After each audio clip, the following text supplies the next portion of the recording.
இப்பொழுது நாம் லைவ் டிவைன்ல book 2 chapter 14 the origin and remedy of falsehood, error, wrong and evil பார்த்து கொண்டிருக்கின்றோம். போன செஷன்ல பேராகிராஃப் 17 பார்த்தோம். இந்த செஷன்ல மேற்கொண்டு தொடரலாம். போன செஷன்ல என்ன பார்த்தோம் என்பதை சற்று நினைவு கூறலாம்.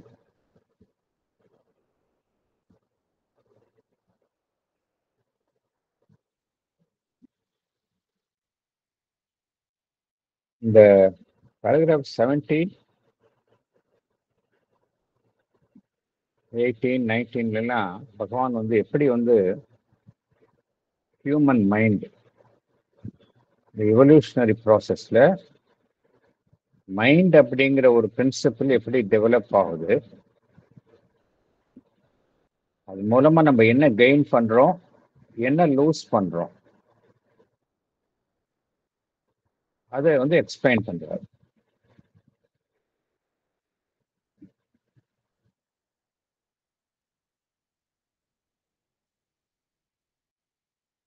நமக்கு பார்த்தோம் அப்படின்னா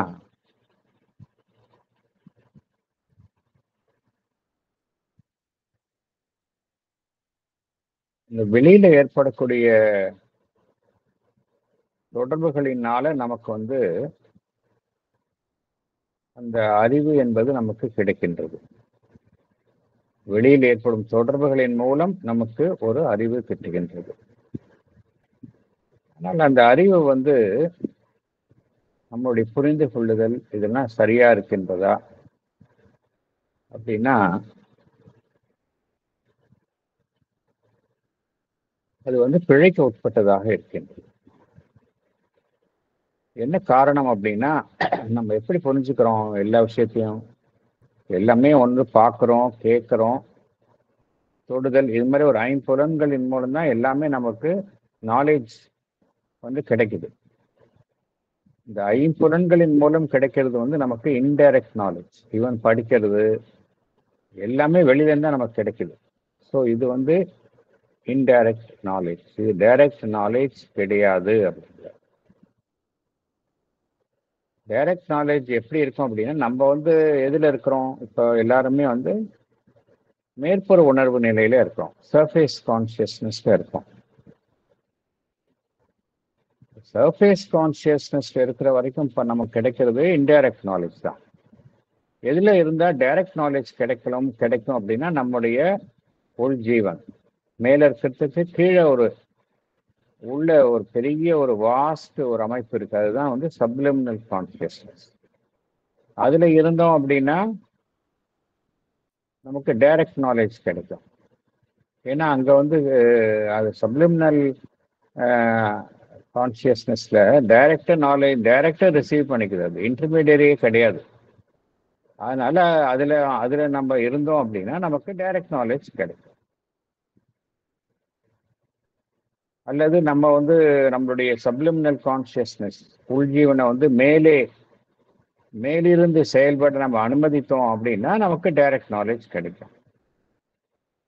ஏன் நம்மளால அதை நம்மளால அது மாதிரி செயல்படுத்த முடியல? எல்லாருமே எல்லாருமே ஏன் அந்த மேற்புற உணர்வு நிலையிலேயே இருக்கின்றார்கள்? ஏன் நம்மளால உள்ஜீவன்ல இருந்து செயல்பட முடியல அப்படின்னா,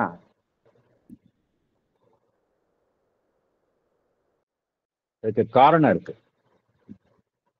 என்ன காரணம் அப்படின்னா, இந்த எவல்யூஷனரி ப்ராசஸ்ல நம்ம கீழேந்து மேலே வர்றோம். கீழே இருக்கிறது என்னன்னு பார்த்தோம் அப்படின்னா இன்கான்ஷியன்ஸ்.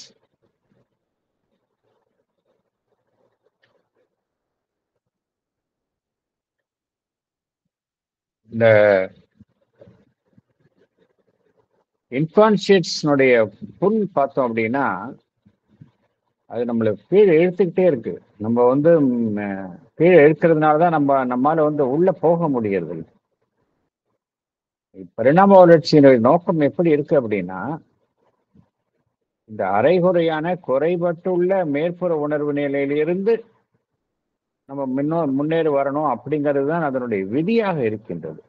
இந்த விதியை மனிதன் மீற முடியல. விதியை மீற முடியாம இருக்கிறதுனாலதான் நம்ம எல்லாம் இந்த மேற்புற உணர்வு நிலையிலே இருக்கிறோம். எல்லாருக்கும் உள்ள என்ன இருக்கு அப்படின்னா, இந்த சீக்ரெட் கான்சியஸ்னஸ் ஃபோர்ஸ் இருக்கு அப்படிங்கிறது நமக்கு எல்லாருக்கும் தெரியும். நமக்குள்ளேயே ஒரு மறைவாக இருக்கின்றது. அதனால அது என்ன செய்தது, தன்னை ஒரு எல்லைக்குள் அது நிறுத்திக் கொள்கின்றது. இந்த நம்முடைய மேற்புறத்திலிருந்து செயல்படும் நம்மளுடைய பிராணமயம், மனம், இதனுடைய செயல்பாடுகளுக்குள்ள தன்னை கட்டுப்படுத்திக் கொள்கின்றது. அதனால என்ன நடைபெறுகின்றது என்றால், இந்த ஒரு நேரடியான தொடர்பு இல்லாததுனாலதான் நமக்கு எல்லா மனிதர்கள்ட்டையும் உள்ள சீக்ரெட் கான்சியஸ்னஸ் ஃபோர்ஸ் இருக்கு. அது ஒரு எல்லைக்குள்ள செயல்படுகின்றது, ஒரு சிறைப்பட்டு இருக்கின்றது. அதனால டைரக்ட் நாலேஜ் அதுக்கு கிடைக்கிறது இல்லை. அதனால என்ன செய்கின்றது, அதை ஈடு செய்வதற்காகத்தான் பகவான் என்ன கோருகின்றார், இன்டைரக்ட் நாலேஜ் இன்டைரக்ட் நாலேஜ் எதனால நமக்கு கிடைக்கின்றது என்றால், நமக்கு இந்த 5 புலன்களின் மூலமாக கிடைக்கின்றது. அதனால இந்த டைரக்ட் நாலேஜ் கிடைக்கவில்லை, போதுமான அளவு நமக்கு கிடைக்கிறது இல்லை. அந்த ஒரு குறையை நிவர்த்தி செய்யும் பொருட்டு என்ன நமக்கு மனிதனுக்கு வழங்கப்பட்டுகின்றது என்றால், நமக்கு வெளியில நமக்கு அந்த 5 புலன்கள், நம்முடைய உறுப்புகள், வெளியில இருக்கக்கூடிய அந்த சென்சரி ஆர்கன்ஸ், இதன் மூலமாகத்தான் நமக்கு இன்டைரக்ட் நாலேஜ் கிடைக்குது. ஸோ இந்த இன்டைரக்ட் நாலேஜ் ஒரு கம்பல்ஷன்ல தான் வந்திருக்கு அப்படிங்கிறார் பகவான். உள்ளேயே நம்மளுக்கு ஒரு சப்ளிமினல் லெவல்லே நம்ம இருந்தோம் அப்படின்னா டைரக்ட் நாலேஜ் கிடைக்கும். அப்ப இந்த வெளியில 5 புலன்களினுடைய தேவையே, 5 புலன்கள் இதனுடைய அதை சார்ந்துள்ள உறுப்புகளினுடைய தேவையே இல்லாம போயிருக்கும். ஆனா இவல்யூஷன்ல அந்த மாதிரி நோக்கம் கிடையாது. இவல்யூஷனுடைய நோக்கம் என்ன அப்படின்னா, பரிணாமத்துல அந்த குறைபட்டு இருந்தாலும் அதன் மூலமாகத்தான் மனிதன் பரிணாமத்துல முன்னேறணும் அப்படிங்கிறதுக்காகத்தான் நமக்கு அந்த இன்டைரக்ட் நாலேஜ் மூலமாகத்தான் பரிணாமம் நடந்து கொண்டிருக்கின்றது. இது ஒரு காரணம். இதனால் நமக்கு என்ன அப்படின்னா, நமக்கு கிடைக்கக்கூடிய அறிவு என்பது நமக்கு நேரடியான ஒரு அறிவாக இருப்பதில்லை.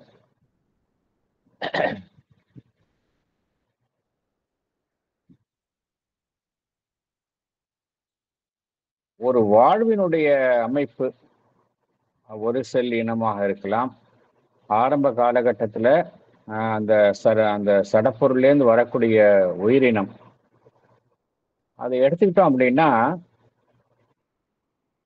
அதனுடைய மேற்புறத்துல எப்படி இருக்கும் அப்படிங்கிறாரு பகவான். எப்படி இருக்கும் அப்படின்னா, ஒரு மினிமம் அளவுக்கு தான் அந்த உணர்வு நிலை அமைக்கப்பட்டிருக்கும். மினிமம் ஃபார்மேஷன் ஆஃப் கான்சியஸ்னஸ் தான் இருக்கும். அதுக்கு பார்த்தோம் அப்படின்னா ஒரு வேக் பர்செப்ஷன் தான் இருக்கும். மனுஷனுக்கு இருக்கிற மாதிரி ஒரு கிளியர் பர்செப்ஷன் இருக்காது, ஒரு வேக் சென்சேஷனல் பர்செப்ஷன் தான் இருக்கும். அந்த பர்செப்ஷனுக்கு அது என்ன செய்யும், அதுக்கு ரியாக்ட் பண்ணும். அந்த ரெஸ்பான்ஸ் ஸ்டிமுலஸ்ங்கிறது ரொம்ப ஆரம்ப நிலையில இருக்கும். இது ஆரம்ப நிலையில இருக்கு. அப்புறம் அதனுடைய அமைப்பு ரொம்ப பரிணாமத்துல நல்ல வளர்ந்த நிலையில வடிவங்கள், அமைப்புகள் தோன்றும் பொழுது என்ன நடைபெறுகின்றது, ஒரு நல்ல வளர்ச்சி அடைந்த உயிர் வாழும் அமைப்புகள் என்ன பார்க்கிறோம் அப்படின்னா, லைஃப் இருக்கு, லைஃபை ஒட்டி செயல்படக்கூடிய மனம் இருக்கின்றது. அதே போல பிராணிகள்கிட்ட என்ன பார்க்கிறோம், பிராணமயத்தை ஒட்டி செயல்படக்கூடிய அறிவு இருக்கு. மனிதன் கிட்டதான் மென்டல் இன்டெலிஜென்ஸ் அப்படிங்கிறது நல்ல டெவலப் ஆகியிருக்கு. ஆனா அது மனிதனுக்கு முந்தைய உள்ள நிலையில என்ன பார்க்கிறோம், எல்லாமே பிராணமயத்தை ஒட்டி செயல்படக்கூடிய அமைப்புகளாகத்தான் காணப்படுகின்றன. இதை பகவான் என்ன கொடுக்கின்றார், லைஃப் மைண்ட் அப்படிங்கிறார். லைஃப் மைண்ட் என்ன அர்த்தம், இன்டெலிஜென்ஸ் இருக்காது, ஆனா எல்லாம் வாழ்வினுடைய உந்துதல்களை ஒட்டி செயல்படக்கூடிய மனம். அதற்கு ஒத்த அறிவு, அதுதான் வைட்டல் இன்டெலிஜென்ஸ் அப்படிங்கிறது. இதுதான் வந்து இந்த பிராணிகள்கிட்ட இருக்கும் அப்படிங்கிறார். அது எப்படி இருக்கும் அப்படின்னா மெக்கானிக்கலா இருக்கும், ஆட்டோமேட்டிக்கா இருக்கும். அதனுடைய அவசியமான தேவைகளை நிறைவேற்றும் வண்ணம் தான் அது செயல்படும். இது எப்படி பகவான் கூறுகின்றார்? இது வந்து அதனுடைய செயல்பாடு எதை ஒட்டி அமையும் அப்படின்னா மோஸ்ட்லி இன்ட்யூட்டிவ் அண்ட் இன்ஸ்டிங்டிவ் அப்படிங்கிறார். எப்படி இருக்கும் அப்படின்னா இன்ட்யூட்டிவா இருக்கும், இன்ஸ்டிங்டிவா இருக்கும். பிராணிகள்லாம் அப்படிதான் செயல்படுது. மேல கீழே ஒவ்வொரு பிராணிகள்ட்டையும் கீழே எல்லா பிராணிகள்ட்டையும் பார்க்க போறோம். எல்லா உயிர்வாழ் அமைப்புகள்ட்டையும் ஒரு அண்டர்லைனிங் கான்சியஸ்னஸ் இருக்கும், ஒரு அடித்தளத்தில் ஒரு உணர்வு நிலை இருக்கும். அது மேலே எப்படி செயல்படும் அப்படின்னா எல்லாமே ஒரு ஆட்டோமேட்டிக் மூவ்மெண்ட்ஸ், ஒரு தன்னிச்சையான செயல்பாடுகளாகத்தான் வெளியில வந்து அதனுடைய வெளிப்பாடு காணப்படும். இது வந்து பரிணாமத்துல முதல் கட்டம். அதுக்கு அடுத்த கட்டத்துல தான் மைண்ட், அப்படி மனம் அப்படிங்கிற மனதினுடைய இயக்கங்கள்லாம் வருது. ஈவன் விலங்கினங்கள் அப்படிங்கிற அந்த ஸ்டேஜிலேயே மனம் அப்படிங்கிற ஒரு இயக்கமும் வந்து விடுகின்றது. ஆனா மனிதன் அப்படிங்கிற ஒரு நிலைக்கு வந்த பிறகுதான் மனம் என்பது நன்றாக வெளிப்பட்டு செயல்படுகின்றது. அதற்கு முந்தைய நிலையில பார்த்தோம் அப்படின்னா மனம் செயல்படுகின்றது, ஆனால் அது இந்த தன்னிச்சையான செயல்பாடுகளிலேயே அது மூழ்கி செயல்படுகின்றது. அதனுடைய வெளிப்பாடை நம்மளால வெளியில பார்க்க முடியாது. அனிமல்ஸ் கிட்ட வந்து மைண்ட் இல்லைன்னு சொல்ல முடியாது. ஆனா அதனுடைய மனதினுடைய செயல்பாடு அதனுடைய இயக்கங்கள்ல அமிழ்ந்து காணப்படுகின்றது, மேலோங்கி காணப்படுவது இல்லை. ப்ரிடாமினண்டா அங்க என்ன இருக்கு அப்படின்னா இந்த வைட்டல் தான், வைட்டல் சென்ஸ் நோட்டேஷன். எல்லா விலங்கும் பார்த்தோம் அப்படின்னா அதனுடைய அதனுடைய அதனுடைய வாழ்வினுடைய ஒட்டி செயல்படும் ஒரு sensory perception, vital sense notation அப்படிங்கிறார் பகவான். அதுதான் அங்கே மேலோங்கி காணப்படும். மென்டல் நோட்டேஷன் வந்து அதற்கு அடிப்பணிந்து தான், அது கீழ்ப்பணிந்து தான் நம்ம பார்க்கலாம். விலங்குகள்கிட்ட அந்த லெவல்ல தான் இருக்கும். ஆனால் இதே நிலையில இருப்பது இல்லை. பரிணாமத்தில் வளர்ச்சி என்பது தொடர்ச்சியாக நடைபெறுகின்றது. மனம் என்கின்ற ஒரு ஒரு அமைப்பு எல்லா நிலைகளிலும் இருக்கின்றது அப்படிங்கிறார் பகவான். அது வந்து மனிதன் என்கின்ற நிலையில் வந்தப்போ நன்றாக வெளிப்பட்டு காணப்படுகின்றது. ஸ்லோவா அந்த பரிணாமத்தில் என்ன நடைபெறுகின்றது? மனம் என்பது தன்னை விடுவித்துக் கொள்கின்றது. மனம் வந்து ஒரு வைட்டல், அதனுடைய பிடியிலிருந்து, பிராணமயத்தினுடைய பிடியிலிருந்து மெல்ல மெல்ல விடுவித்துக் கொள்கின்றது. இருந்தாலும் அது வந்து வாழ்வினுடைய அந்த உந்துதல், வாழ்வினுடைய தேவை, அதை பூர்த்தி செய்வதற்காக மனம் செயல்படுகின்றது. இருந்தாலும் மனதிற்கென்றே இருக்கக்கூடிய விசேஷமான அம்சங்களான ஒன்றை உற்று நோக்குதல், புதிதாக ஒன்றை கண்டறிதல், புதிய ஒன்றை உருவாக்குதல், புதிதாக ஒன்றை நாடுதல், ஒரு நோக்கத்திற்காக செயல்படுவதல், இதெல்லாம் வந்து மைண்ட் நல்லா டெவலப் ஆனோன்னு இந்த அம்சங்கள் எல்லாம் வெளிப்படுகின்றன. அதே போல விலங்குகள்கிட்ட பார்க்குறோம் அப்படின்னா விலங்குகள்கிட்ட வெறும் ஒரு வெளியில உள்ள தொடர்புகளுக்கு அது வந்து ரியாக்ட் செய்யும், அவ்வளவுதான். அது பசிச்சது அப்படின்னா அது வந்து இரையை நோக்கி போகும், தன் பசியை பூர்த்தி செய்துக்கணும், அவ்வளவுதான். அதுக்கு அதை பொறுத்த வரைக்கும் இமோஷன் அப்படிங்கிறது ரொம்ப எலிமெண்ட்ரி லெவல்ல இருக்கும். ஆனா மனிதன் அப்படிங்கிற லெவல்ல வந்து அப்புறம் பார்த்தோம் அப்படின்னா இந்த சென்சேஷன், இம்பல்ஸ், இதெல்லாம் வந்து எமோஷனோட சேர்ந்துக்கும். சேர்ந்துக்கிட்டு என்ன ஆகும் அப்படின்னா ஒரு ஃபைனர் ஆஸ்பெக்ட்ஸ் எல்லாம் வெளிப்படும். இமோஷன்ஸினுடைய ஃபைனர் ஆஸ்பெக்ட்ஸ் எல்லாம் மனிதன் கிட்ட அது வெளிப்படுவதை காணலாம்.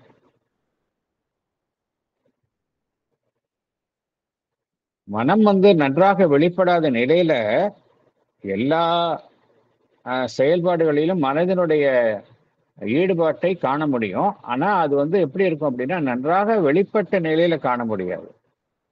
மோஸ்ட்லி எப்படி இருக்கும் அப்படின்னா அந்த வைட்டல் இன்ட்யூஷன், இன்ஸ்டிங்டிவா தான் செயல்படும் மனம் நன்றாக வெளிப்படாத நிலையில. ஆனா போக போக என்ன ஆகும் அப்படின்னா அந்த அறிவு என்பது வெளிப்பட ஆரம்பிக்கும். மனிதன் என்கின்ற நிலையில பார்த்தோம் அப்படின்னா இன்டெலிஜென்ஸ், மனிதனுடைய அறிவு என்பது நன்றாக வெளிப்படும்.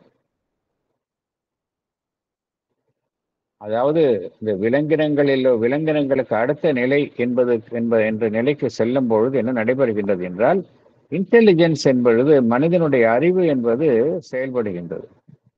ஆனா அந்த அறிவு என்பது ஈவன் மனிதன்கிட்டயும் அறிவு என்பது இருக்கின்றது, நன்றாக செயல்படுகின்றது. ஆனா அந்த அறிவு எதன் மேல், எந்த கட்டமைப்பின் மேல் அறிவு என்பது அமைக்கப்பட்டுள்ளது என்றால், எல்லாமே அந்த அந்த அந்த பிராணமயம் எல்லாமே லைஃப் ஸ்கேல். அதாவது பகவான் நீங்க என்ன கூறுகின்றார், இந்த பேக்ரவுண்ட்ல என்ன இருக்கும் அப்படின்னா லைஃபினுடைய இன்ஸ்டிங்க்ட் தான் இருக்கும். பிராணமயத்தினுடைய செயல்பாடுகள் தான் பேக்ரவுண்ட்ல இருக்கும், அடித்தளமா அதுதான் இருக்கின்றது. அறிவு என்பது அந்த கட்டமைப்புல ஒரு மேலே அமைக்கப்பட்டுள்ள ஒரு அமைப்பாகத்தான் செயல்படுகின்றது அப்படிங்கிறார். மனிதன் என்பவன் ஒரு அறிவின் அடிப்படையில் செயல்படும் ஒரு அமைப்பாக காணப்பட்டாலும் அவனுடைய பேஸ் எப்படி இருக்கு அப்படின்னா, எல்லாமே அந்த பேக்ரவுண்ட் அந்த எல்லாமே அவனுடைய எந்த நிலையிலிருந்து வந்தானோ, அதாவது எந்த விலங்கினங்களில் இருந்து வந்திருக்கின்றானோ அதனுடைய அம்சங்கள் தான் பேக்ரவுண்ட்ல இருக்கு அப்படிங்கிறார். ஸோ இன்டெலிஜென்ஸ் அப்படிங்கிறது ஒரு சூப்பர் ஸ்ட்ரக்சராக தான் இருக்கு அப்படிங்கிறார் பகவான். பேக்ரவுண்ட்ல என்ன இருக்கு அப்படின்னா அந்த அனிமல் நேச்சர் எல்லாமே அந்த பிராணமயத்தை சேர்ந்த அம்சங்கள் தான் பேக்ரவுண்ட்ல இருக்கு அப்படிங்கிறார் பகவான். ஸோ இந்த நம்ம மனிதன் அப்படிங்கிற நிலைக்கு வந்தப்புறம் மனிதன் கிட்ட இந்த பியோர இன்டெலிஜென்ஸ் தான் செயல்படுகின்றது அப்படின்னு நம்ம சொல்ல முடியாது. அதைத்தான் சொல்றாரு, இன்டெலிஜென்ஸ் என்பது செயல்படுது. ஒரு பெரிய கட்டடத்துல டாப் மோஸ்ட் ஃப்ளோர்ல ஒரு வேற ஒரு அமைப்பு இருக்கு அப்படின்னா, கீழே பேஸ் கட்டிடத்தினுடைய மற்ற பாகங்கள் இருக்கிறது மாதிரி மனிதன் கிட்ட அறிவு என்பது நல்லா டெவலப் ஆகி இருந்தாலும் கூட அது அந்த கட்டமைப்புல ஒரு டாப் மோஸ்ட் ஸ்ட்ரக்சரா தான் இருக்கு. பேஸ் எல்லாமே இந்த அனிமல் நேச்சருடைய அம்சம் தான் இருக்கு அப்படிங்கிறார். இது பரிணாமத்துல இப்படிதான் மனிதன் அமைக்கப்பட்டுள்ளான் அப்படிங்கிறார். அடுத்தது பேராகிராஃப் 18 உள்ள போகலாம். Book 2, Chapter 14, The Origin and Remedy of Falsehood, Error, Wrong and Evil. Paragraph 18. When human intelligence adds itself to animal basis, this basis still remains present and active, but it is largely changed, subtilized, and uplifted by conscious will and intention.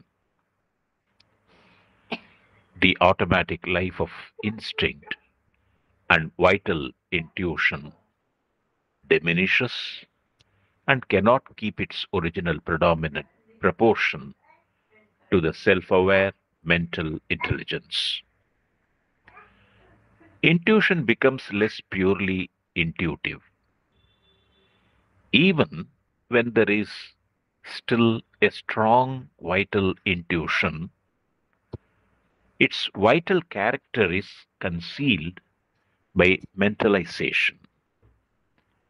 And mental intuition is most often a mixture, not the pure article, for an alloy is added to make it mentally current and serviceable. Yes. Explanation. As the evolution rises in the scale from animal to man, human intelligence adds itself to the animal basis. This animal basis still remains present and active, but it is largely changed, subtilized, and uplifted by conscious will and intention.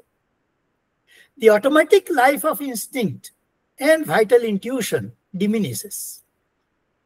It can no longer keep its original predominant proportion with the rise of self-aware mental intelligence. Intuition becomes less purely intuitive with the growth of mental intelligence. Even if there is a strong vital intuition, its vital character is concealed by mentalization.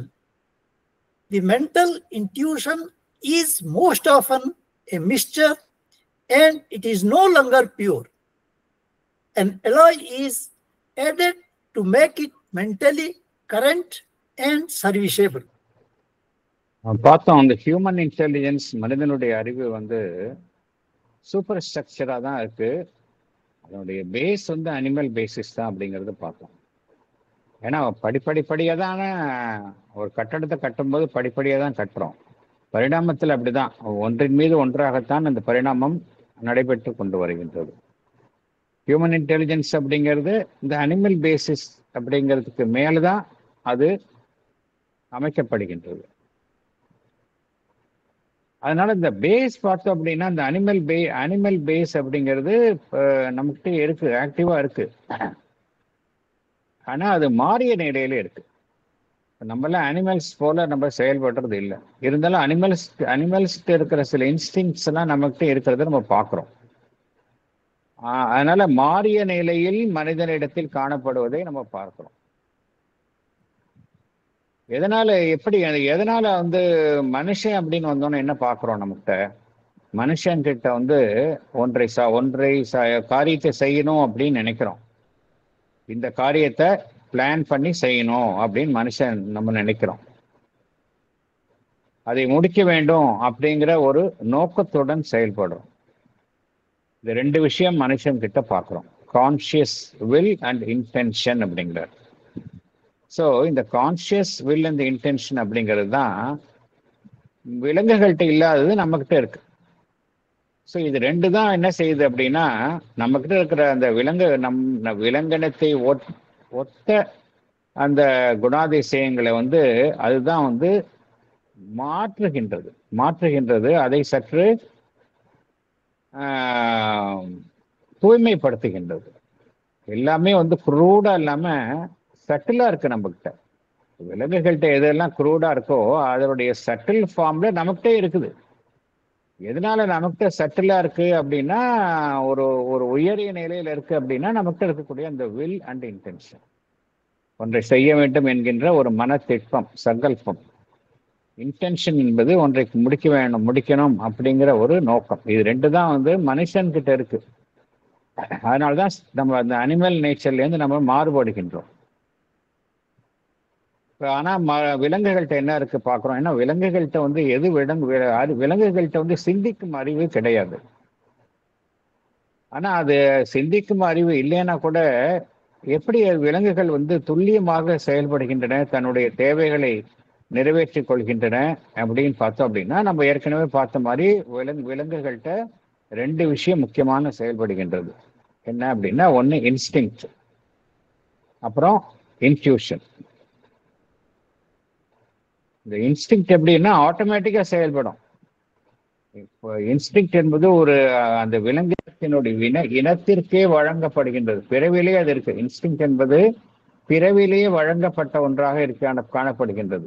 அது ஒரு சின்ன ஒரு எறும்பா இருந்தாலும் அது பிறக்கும் போது எப்படி அது நடக்கணும், எப்படி அதனுடைய உணவை தேடி செல்லணும், அதுக்கு இன்ஸ்டிங்டிவாக தெரிகின்றது. வைட்டல் இன்ட்யூஷனும் இருக்கும். வைட்டல் இன்ட்யூஷன் என்பது எல்லா விலங்குகளுக்கும் இருக்கும். மனிதன் கிட்ட இல்லாதது அந்த வைட்டல் இன்ட்யூஷன். ஆனா இதெல்லாம் போக போக நாம் மனிதன் என்கின்ற நிலையில வந்தப்புறம் இந்த அம்சங்கள் எல்லாம் குறைந்து விடுகின்றன. அதனுடைய ஒரிஜினல் லெவல்ல மேலோங்கிய நிலையில் காணப்படுகின்றது. ஆனா நம்மளுடைய மென்டல் இன்டெலிஜென்ஸ் அப்படிங்கிறது வந்த பிறகு இந்த அம்சங்கள்லாம் வந்து பின்னடைந்து செயல்படுகின்றது. அதே போல இன்ட்யூஷன் வந்து இப்ப கூட வருது. இன்ட்யூஷன் வந்து நமக்குள் வந்து கொண்டேதான் இருக்கின்றது. ஆனால் நாம் அதை வந்து பூரணமாக செயல்பட நாம் அனுமதிப்பது இல்லை அப்படிங்கிறார். இன்ட்யூஷன் வந்து பியோர் இன்ட்யூட்டிவ், பியூர்லி இன்ட்யூட்டிவ். நம்மளுடைய மென்டல் இன்டர்ஃபியரன்ஸ் இல்லாத வரைக்கும் இன்ட்யூஷன் வந்து பியூரா இருக்கும். The moment mental interference வந்த பிறகு it is no longer purely intuitive அப்படிங்கிறார். It becomes less purely intuitive அப்படிங்கிறார். இருந்தாலும்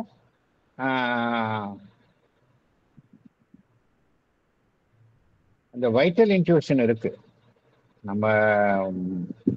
நம்மகிட்டையும் பார்த்தோம் அப்படின்னா விலங்குகள்கிட்ட இருக்கிற மாதிரி வைட்டல் இன்ட்யூஷன் இருக்கு. நம்மளுடைய பிராணமயத்தை சார்ந்த ஒரு உள்ளுணர்வு, ஒரு நுண்ணறிவு நமக்கிட்டையும் இருக்கு அப்படிங்கிறார். இருந்தாலும் அதனுடைய வைட்டல் கேரக்டர், அதனுடைய அந்த பிராணமயத்தினுடைய இயல்பு என்பது எதனால் மறைக்கப்படுகின்றது என்றால் நம்மளுடைய mind. The vital character is concealed by mentalization அப்படிங்கிறார். இப்போ நமக்கு கிடைக்கக்கூடிய இந்த மென்டல் இன்ட்யூஷன் எப்படி இருக்கும் அப்படின்னு பார்த்தோம் அப்படின்னா அது வந்து பியூராக இல்லை. It is most often a mixture அப்படிங்கிறார். நாட் த பியூர் ஆர்டிக்கல் அப்படிங்கிறார். எல்லாமே வந்து முலாம் பூசப்பட்டுள்ள அந்த கலவை தான் இருக்கு நம்மகிட்ட. எல்லாமே வந்து பார்த்தோம் அப்படின்னா பியூரா இல்லை, அலாய் தான் நம்மகிட்ட இருக்கு அப்படிங்கிறார். அலாய்னா இப்போ எது வந்து கலக்குது? ஒரு தங்கம் இருக்கு, தங்கம் வந்து பியூர் கோல்டு அப்படிங்கிறோம். தங்கத்தோட ஏதாவது சேர்ந்தப்புறம் இட் பிகம்ஸ் அன் அலாய் அப்படிங்கிறோம். ஒரு மெட்டல் இன்னொரு மெட்டலில் பியூரோட இம்பியூரா சேர்த்த பிறகு it becomes an alloy. So பியூரா இருக்கிறது இன்ட்யூஷன். அது அந்த இன்ட்யூஷனை வந்து எது வந்து அலாய் ஆக மாற்றுகின்றது அப்படின்னா நம்மளுடைய மைண்ட், நம்மளுடைய இன்டெலிஜென்ஸ். அது என்ன செய்கின்றது? அதற்கு ஒத்தவாறு அதை மாற்றிக்கொள்கின்றது. அப்பதான் மைண்ட் அக்செப்ட் பண்ணிக்கும். மைண்ட் அக்செப்ட் பண்ணிக்கிற மாதிரி இன்ட்யூஷனை வந்து அது வந்து மாடிஃபை பண்ணிக்குது அப்படிங்கிறார். பகவான் வந்து ரொம்ப அழகாக கூறுகின்றார் இங்க. Mental intuition is most often a mixture, not the pure article, for an alloy is added to make it mentally current and serviceable அப்படிங்கிறார். எனக்கு மைண்டு என்ன, எனக்கு எது வசதியோ அதுக்கு தகுந்த மாதிரி எனக்கு கிடைக்கக்கூடிய இன்ட்யூஷன் நான் மாற்றிக்கிறேன். ஒரு இன்ட்யூஷன் எனக்கு கிடைக்குது, நான் உடனே என்ன சொல்றேன், அதை வந்து எனக்கு தகுந்த மாதிரி அதை இன்டர்பிரட் பண்ணிக்கிறேன். அது எல்லாரும் பண்றோம். எல்லாரும் அவங்கவுங்களுக்கு கிடைக்கக்கூடிய ஒரு உள்ளுணர்வை என்ன செய்கின்றோம், அதை அப்படியே ஏற்றுக்கொள்ளாமல் நமக்கு தகுந்தவாறு நாம் அதை மாற்றிக்கொள்கின்றோம். அதுதான் நம்ம என்ன, அதனால்தான் பகவான் என்ன சொல்றாரு, it is often a mixture அப்படிங்கிறார். Not the pure article, for alloy is added அப்படிங்கிறார். ஸோ இப்படிதான் மைண்ட் அப்படிங்கிற மனம் அப்படிங்கிற நிலையில மனிதன் கிட்ட செயல்படுகின்றது. மனிதன் கிட்ட மனம் அப்படிங்கிற நிலைக்கு வந்தப்புறம் நம்ம நிறைய பெற்றுக்கொள்கின்றோம், அதே சமயம் நிறைய விஷயங்களை இழக்கின்றோம் அப்படிங்கிறார். அடுத்தது போகலாம். In the animal also, the surface consciousness can obstruct or alter the intuition. But because its capacity is less, it interferes less with the automatic, mechanical, or instinctive action of nature.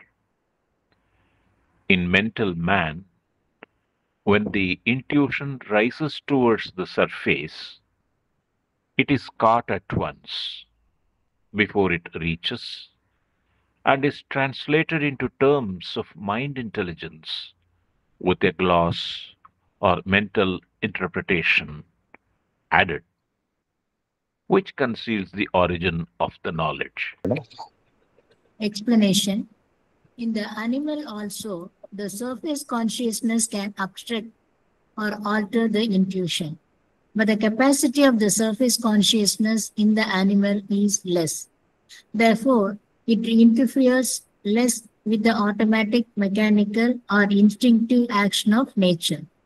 In mental man, when the intuition rises towards the surface, it is caught at once before it reaches and is translated into terms of mind intelligence. A gloss or mental interpretation is added to it, which conceals the origin of knowledge.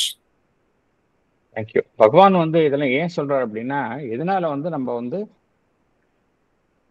நம்மளுடைய செயல்பாடுகள் வந்து பிழைக்கு உட்பட்டதாக இருக்கின்றது. ஏன் error வருது? எரருடைய காரணம் என்ன? துல்லியமாக நம்மளால ஏன் செயல்பட முடியல? ஏன்னா எரர் அப்படிங்கிறது ஒன் ஆஃப் த ரீசன்ஸ். நம்ம இந்த சாப்டனுடைய தலைப்பு இந்த ராங், ஈவில்,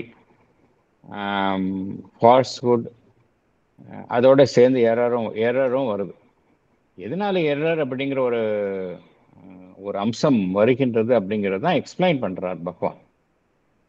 எரரே இல்லாமல் இருக்கலாமே, எல்லாமே கரெக்டாக சரியான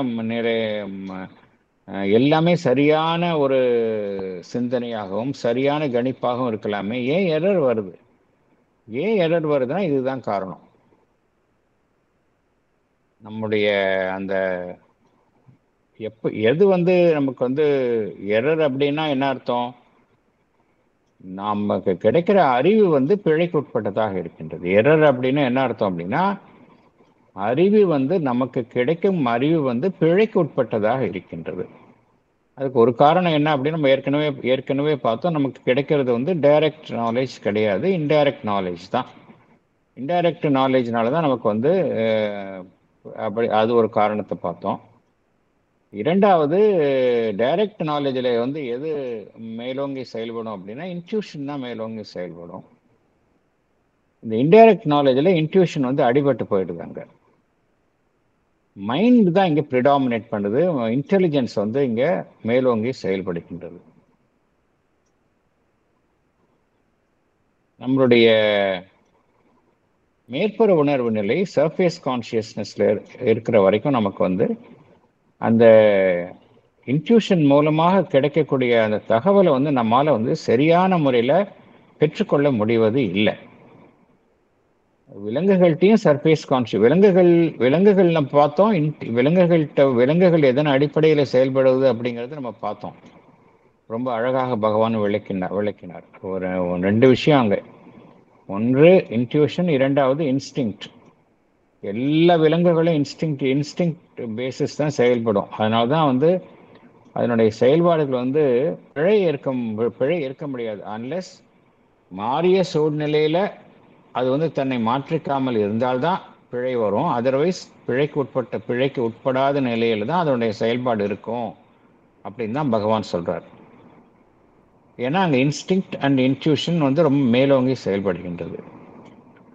அந்த விலங்குகள்கிட்டையும் பார்த்தோம் அப்படின்னா அந்த மேற்புற உணர்வு நிலை இருக்கு. விலங்குகள்கிட்டையும் மேற்புற உணர்வு நிலை இருக்கு. ஆனால் அது அந்த இன்ட்யூஷன், அந்த உள்ளுணர்வு, அந்த நுண்ணறிவினுடைய செயல்பாட்டை தடை செய்யும் அளவிற்கு அது செயல்படுவதில்லை. மனிதன் கிட்ட தான் சர்ஃபேஸ் கான்ஷியஸ்னஸ் என்ன செய்கின்றது, அவனுடைய இன்ட்யூஷன் என்பது சரியான முறையில் செயல்படாத அளவிற்கு ஒரு தடையாக இருக்கின்றது. அனிமல்ஸ்க்கு அந்த சர்ஃபேஸ் கான்ஷியஸ்னஸோட கெப்பாசிட்டி கம்மியாக இருக்கு. அதனால தான் அது இன்ட்யூஷன் அங்கே மேலே இன்ட்யூஷன் இன்ஸ்டிங்க்ட் கரெக்டாக செயல்படுவாங்க. எல்லாமே ஆட்டோமேட்டிக் மூவ்மெண்ட்ஸாக பார்க்குறோம். ஒரு ஆண்ட், ஒரு எறும்புடைய சாரியாக போகிறத பார்க்குறோம், மிஸ்டேக்ஸே இருக்காது. பறவைகள் பார்த்தோம் அப்படின்னா அதனுடைய மூமெண்ட்ஸ் ப்ரிசைஸாக இருக்கும், நம்ம பார்க்குறோம். ஆல்மோஸ்ட் எல்லா விலங்குகளும் அப்படி தான் செயல்படுகின்றது. எல்லாமே ஆட்டோமேட்டிக் மூமெண்ட்ஸ், மெக்கானிக்கலாக இருக்கும், இன்ஸ்டிங்க்டிவாக இருக்கும். மனிதன் அப்படிங்கிறது வந்த பிறகு பார்த்தோம் அப்படின்னா அந்த இன்ட்யூஷன் வருது நமக்கு. அந்த இன்ட்யூஷன் எப்பொழுதுமே இன்ட்யூஷன் நமக்கு உள்ளேருந்து தான் வெளியில் வரும். நம்முடைய சப்லிமினல் லெவல்லேருந்து தான் இன்ட்யூஷன். ஏன்னா சப்லிமினல் தான் டைரக்ட் கான்டாக்டாக இருக்குது. ஸோ சப்லிமினல்லேருந்து தான் இன்ட்யூஷன் வருது நமக்கு. நம்முடைய மேற்புற உணர்வு நிலை சர்ஃபேஸ் கான்ஷியஸ்னஸ்க்கு வருது. வந்த உடனே என்ன பண்ணுது அப்படின்னா, நம்மளுடைய மனதை ஒட்டி செயல்படும் அறிவு என்பது உடனே அந்த இடத்துல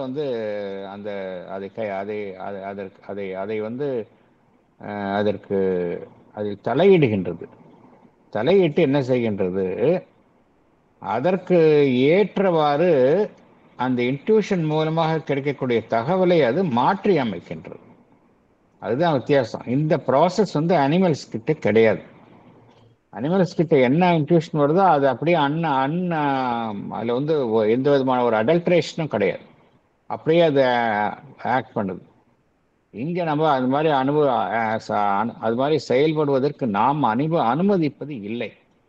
அதுதான் இங்கே காரணம் அப்படிங்கிற. அந்த மொமெண்ட் நமக்கு இன்ட்யூஷன் என்பது அறிவை ஒட்டி செயல்படக்கூடிய ஒரு செயல்பாடு இல்லை. It is something beyond our intelligence. அதுதான் இன்ட்யூஷன் அப்படிங்கிறது. ஆனால் அந்த மொமெண்ட் இன்ட்யூஷன் வந்த உடனே வந்து என்ன செய்கின்றது, நம்முடைய மனதினுடைய அறிவு என்பது குறுக்கிடுகின்றது. குறுக்கிட்டு அந்த இன்ட்யூஷன் மூலமாக கிடைக்கக்கூடிய அந்த தகவலை, அந்த அறிவை அது வந்து உருமாற்றம் செய்கின்றது. அதுதான் இங்கே நடக்கக்கூடிய தவறு அப்படிங்கிறார். அது வந்து மென்டல் இன்டர்பிரிட்டேஷன் உள்ள வந்தது. நமக்கு மைண்ட் வந்து interprets that message in its own way அப்படிங்கிறார். அது வந்து என்ன செய்யுது, இன்ட்யூஷன் மூலமாக கிடைக்கக்கூடிய அந்த ஒரிஜினல் நாலேஜ் வந்து அதனால் மறைக்கப்படுகின்றது அப்படிங்கிறார். ஸோ இதனால என்ன நடைபெறுகின்றது அப்படின்னா, நமக்கு கிடைக்கக்கூடிய அறிவு என்பது பிழைக்கு உட்பட்ட அறிவா இருக்கு. அந்த விஷயத்தை தான் பகவான் இங்க வந்து சொல்றார். நமக்கு மனிதனுக்கு கிடைக்கக்கூடிய அறிவு என்பது பிழைக்கு உட்பட்ட அறிவாக இருக்கின்றது. அதற்கு காரணம் என்ன அப்படின்னா, இதுதான் காரணம் அப்படிங்கிறார். அடுத்தது போகலாம்.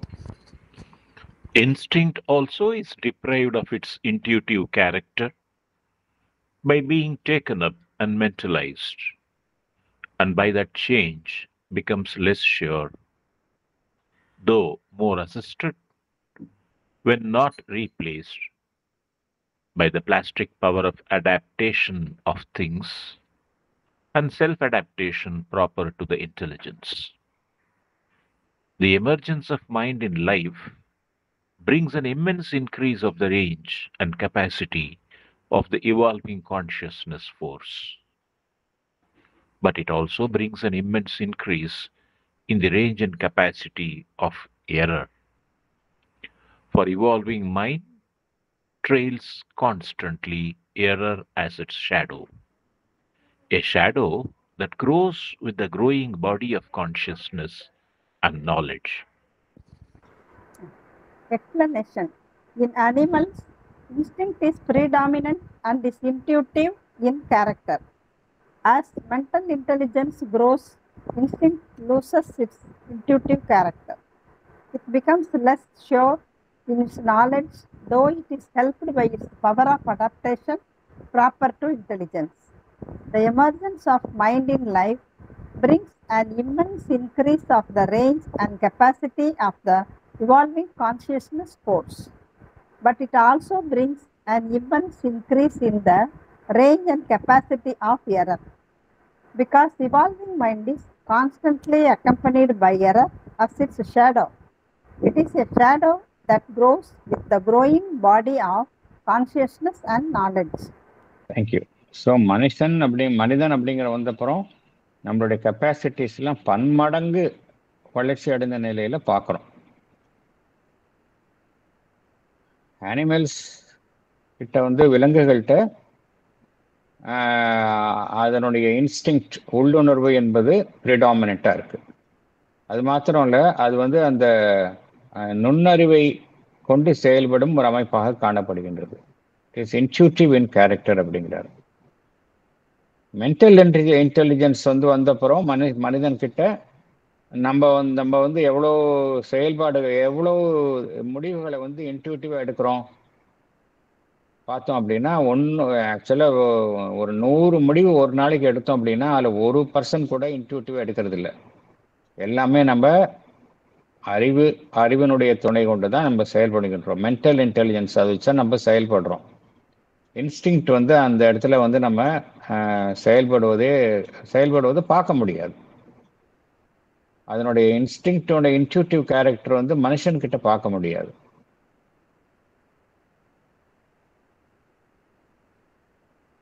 இந்த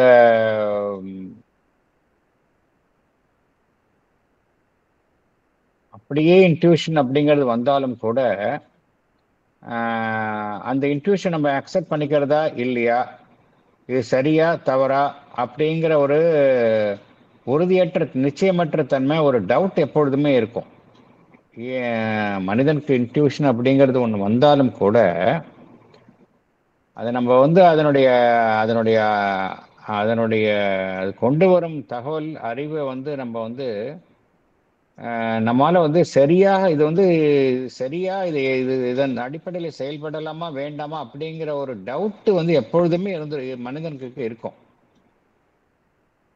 அது வந்து இங்க பகவான் என்ன சொல்றாரு, ஈவன் இன்ட்யூஷன் வந்து மனிதன் கிட்ட செயல்படும் பொழுது கூட அது வந்து மனிதனுடைய அறிவுக்கு தகுந்த மாதிரி அது தன்னை மாற்றி கொண்டாலும் கூட, அதாவது மனிதன் கிட்ட இன்ட்யூஷன் செயல்படும் பொழுது மனிதனுடைய அறிவு வந்து இருப்பதனால அந்த அறிவினுடைய செயல்பாட்டிற்கு ஏற்றவாறு தன்னை அடாப்ட் செய்து கொள்கின்றது. மாற்றி அமைத்து கொண்டாலும் கூட நம்மால வந்து அந்த இன்ட்யூட்டிவ் நாலேஜ் வந்து இது சரி, இதன்படி நம்ம செயல்படலாம் அப்படிங்கிற ஒரு நிச்சயத்தன்மையோட நம்மால செயல்பட முடியல. வேற விலங்குகள்கிட்ட இது நம்ம நிச்சயத்தன்மையோட செயல்படுவதை பார்க்கலாம். ஹியூமன் மைண்ட் அப்படிங்கிற ஒரு அமைப்பு வந்து நன்றாக வெளிப்பட்ட பின்பு என்ன பார்க்குறோம் அப்படின்னா, மனிதனுடைய அந்த கெப்பாசிட்டி, அவனுடைய திறன் வந்து அதனுடைய எல்லைகள் வந்து நன்றாக விஸ்தரிக்கப்பட்ட நிலையில செயல்படுவதை பார்க்குறோம். ஹியூமன் மைண்ட் அப்படிங்கிறது தான் பார்த்தோம் அப்படின்னா இம்மென்ஸ் பொட்டன்ஷியல். அதனுடைய ரேஞ்சும் கெப்பாசிட்டியும் பார்த்தோம் அப்படின்னா பன்மடங்கு பெருகிய நிலையில் விரிவடைந்த நிலையில செயல்படுவதை நம்ம பார்க்குறோம். இது வந்து பாசிட்டிவ் சைடு. அதே போல இதோடைய நெகட்டிவ் சைடும் இருக்குது. நெகட்டிவ் சைடு என்ன அப்படின்னா, எந்த அளவுக்கு வந்து அந்த அதனுடைய ரேஞ்சும் கெப்பாசிட்டியும் வந்து இன்க்ரீஸ் ஆகுதோ அந்த அளவுக்கு பிழைகளுக்கு உட்படும் அந்த கெப்பாசிட்டியும் அதிகமாகுது அப்படிங்கிறார். an immense increase in the range and capacity of error அதிகமாகுது அப்படிங்கிறார். எந்த அளவுக்கு அவனுடைய ஒரு திறமையாக செயல்படும் ஒரு நிலை வந்து ஒரு வளர்ச்சி அடைந்த நிலையில காணப்படுகின்றதோ அந்த அளவிற்கு பிழைக்கு உட்பட்டு செயல்படும் அந்த தன்மையும் மேலோங்கி காணப்படுகின்றது அப்படிங்கிறார். இது ஏன் அப்படின்னா நமக்கிட்ட வந்து அந்த மைண்ட் வந்து நல்ல விரிவடைந்த நிலையில செயல்படுகின்றது. இப்போ ஒரு எறும்பை எடுத்துக்கிட்டோம் அப்படின்னா அந்த எறும்பு வந்து அதனுடைய செயல்பாடுகளில் பிழை அப்படிங்கிறதே பார்க்க முடியாது. ஏன்னா அது வந்து ப்ரோக்ராம்டு, இப்படி தான் செயல்படும், ப்ரோக்ராம்டு இன்ஸ்டிங்க்ட் படி செயல்படுது. அதனுடைய செயல்பாட்டில் பிழை என்பதை பார்க்க முடியாது. ஆனால் ஹியூமன் மைண்ட் அப்படிங்கிறது வந்தோடனே அவனுக்கு வந்து அவனுடைய ரேஞ்ச் அண்ட் கெப்பாசிட்டி வந்து பன்மடங்கு பெருகி செயல்படுவதை பார்க்குறோம். அந்த அளவிற்கு பிழையும் இங்க அதிகமாக போவதை காண முடியும் அப்படிங்கிறார். அதுக்கு காரணம் என்ன காரணம் அப்படின்னா, அந்த பரிணாமத்துல வந்து மனித மனம் வந்து பரிணாமத்திலே தவிர்க்க முடியாது அப்படிங்கிறார். பரிணாமத்துல மனித மனம் என்பது, பரிணாமத்திற்கு உட்பட்டு செயல்படும் மனம் என்பது